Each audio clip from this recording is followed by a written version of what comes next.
Everybody was new to Formula One once. We all had our first Grand Prix that we ever watched. The first Grand Prix that I can remember watching was the 2005 San Marino Grand Prix. And I remember it very well because of the incredible battle between Michael Schumacher and Fernando Alonso around the incredible Imola circuit in Italy. That was one of the races that made me think, you know, this F1 stuff, it's actually pretty good. But it'd be better without advertisements. Take note ITV on that one. But those are very much long memories. 20 years ago. And I just realised that it's 2 decades ago this year.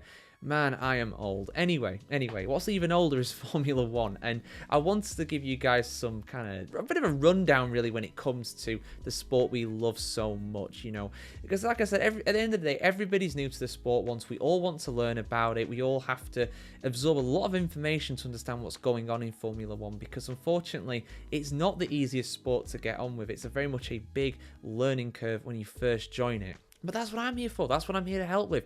And today I'm answering the question. It's a simple question with a complicated answer, but I'm going to try and summarize it as best I can in a reasonable time. What is Formula One? What is F1? How would you describe it? If you looked it up in the dictionary, if it had a definition, what would come up? Well, this is a good way that I've tried to summarize it for you guys. So let's dive into this. So Formula One, aka F1, is a series of races held at different venues around the world. These races have the fastest open wheel, open cabin, single-seated, four-wheeled cars in the world. There have been a few years where even six-wheeled cars participated in F1. I did a video on the Tyrrell six-wheeler and some other strange Formula One designs with my good friend M. Bernard not too long ago, so check that out video if you haven't seen it already. The word formula included in the name refers to a set of rules that constructors of the car must adhere to in order to enter their car. So the series is effectively named after the regulations which govern how cars are constructed, i.e.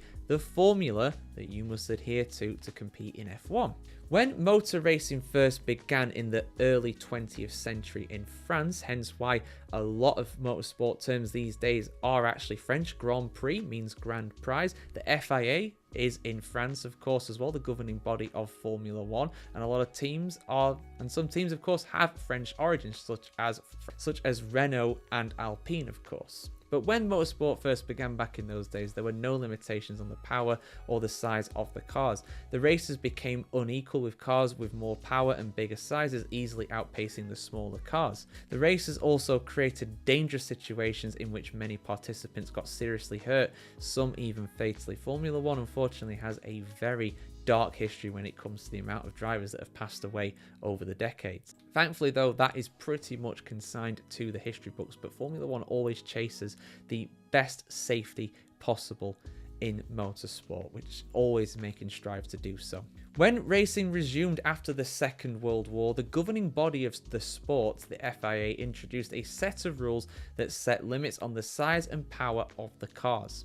This created an even playing field for the participants and drivers, while most of the emphasis was laid on the efficiency and the design of the cars and also the capability of the drivers, rather than the size of the engines that you can actually fit on the car itself. The one part of Formula One comes from the grading FIA issues to the racing tracks. You may have heard of Grade 1 circuits being the only ones that can host Formula One Grand Prix, and the approved cars and the driver's licenses also follow suit in this regard. The one is also thought to distinguish F1 from street car racing and also to indicate that it is the ultimate in Formula racing. It is, of course, known as the pinnacle of motorsport for a reason.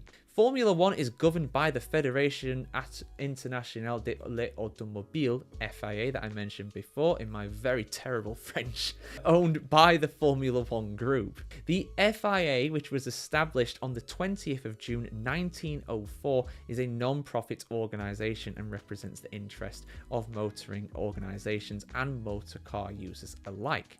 The organisation amends, alters and introduces rules to F1 so that it ensures the safety of the participants in the races, promotes fair play, and ensures that the followers and spectators of Formula One get a good deal.